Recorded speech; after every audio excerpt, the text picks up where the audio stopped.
Pattern 365 and welcome to today's video.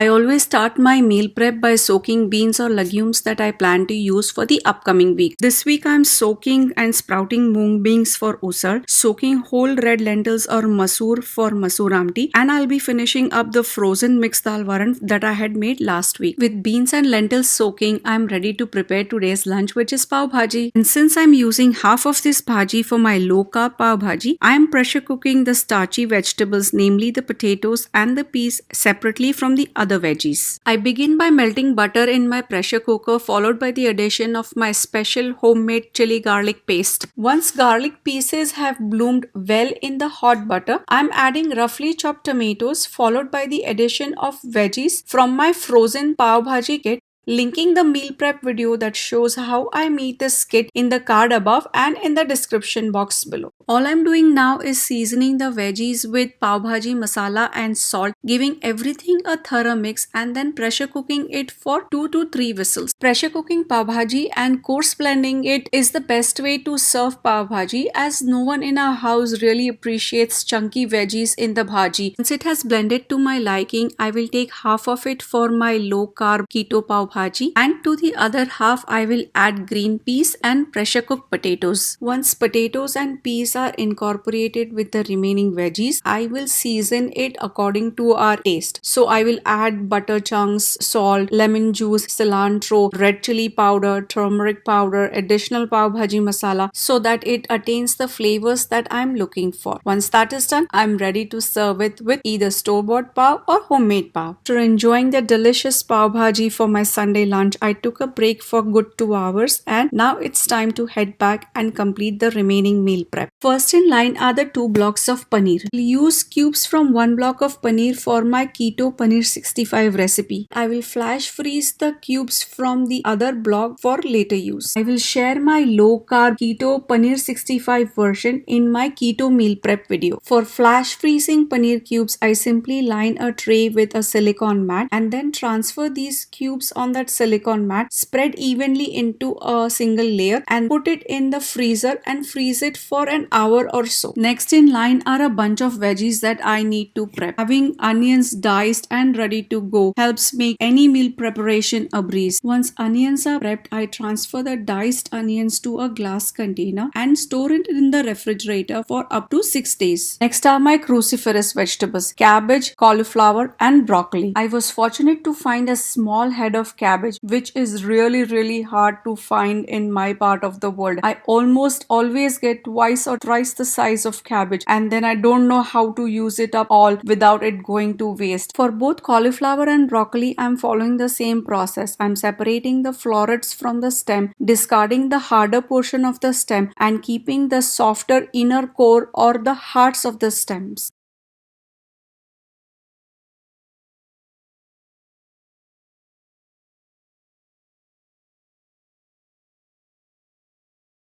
Carrots are the last veggies that I am prepping. After peeling and chopping off the ends, I am cutting the carrots into small dices. And just like I flash froze paneer cubes, I am going to flash freeze these carrot dices as well. But before I can do that, I need to remove the tray of paneer that is flash freezing in the freezer, as I have only one tray that really fits very well in my freezer. So I'm going to first take these paneer pieces out from this tray and then transfer these pieces into a freezer safe bag, and then put the diced carrot cubes on the same sheet and flash freeze it. Once they are fully frozen, I will transfer them to a freezer safe container. I'm inclined to make bhaji from this and the frozen green beans that I have, or if not, I will use them for making my Chinese fried rice. Last thing on my list is to keep mung beans for sprouting. After draining the water from the fully soaked mung beans, I'm transferring them to a clean kitchen rag, wrapping the rag around them and keeping them in the container covered and in a warm place for sprouting. The last thing on my meal prep list is to make dough from the leftover dal and green peppers bhaji that I had made a couple days ago. Green peppers bhaji turned out a little bit soggy than it typically does, And so no one was really keen on eating it the second time. So instead I decided to grind it along with the leftover dal and use that paste to knead the dough for parathas. First I'm grinding the dal and bhaji to a smooth paste, adding it to the whole wheat flour that I have seasoned with salt, kasuri methi and pav bhaji masala, and kneading all of these to form a dough. Here's a quick look at all the things that I prepped today. I was doing these preparations, my children and my husband helped me pick cilantro leaves. Sharing a simple weekday meal of cauliflower potato bhaji, masoor usad and roti. I don't have a fixed recipe for my everyday simple meals. It all depends on what I have on hand and what I feel like adding to change up or to spice up a recipe. For this particular meal, I'm using frozen cauliflower florets because I wanted to use them up before using up my fresh cauliflower that I had prepped earlier in the week. When using frozen cauliflower or any frozen veggie, it's important to remember that you do not thaw the frozen vegetable in advance. With your tadka, just add the veggie directly from the freezer to the pan. Thawing out in advance will ruin the vegetable in the end. When preparing usad, I follow my standard practice of heating oil and then adding mustard seeds, followed by addition of onions, sauteing it, adding green chilies, followed by the addition of dry spices like turmeric, red chili powder, homemade masala, and a lot of garlic. Garlic invariably goes in making usad, followed by the addition of some tomato paste or tomato puree or freshly chopped tomatoes, mixing everything well, and finally adding the cooked dal or the lentil.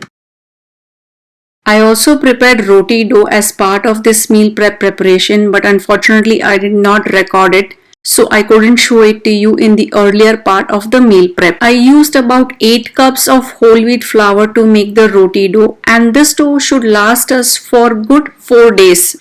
Tomorrow I will be doing my keto low carb meal prep and I'll share that in the next upcoming video. I hope you've enjoyed watching today's video and I hope that I have given you some ideas for your own meal prep. Here is a quick look of my weekly meal prep. Thank you for sticking around till the end, liking my video and considering subscribing to my channel.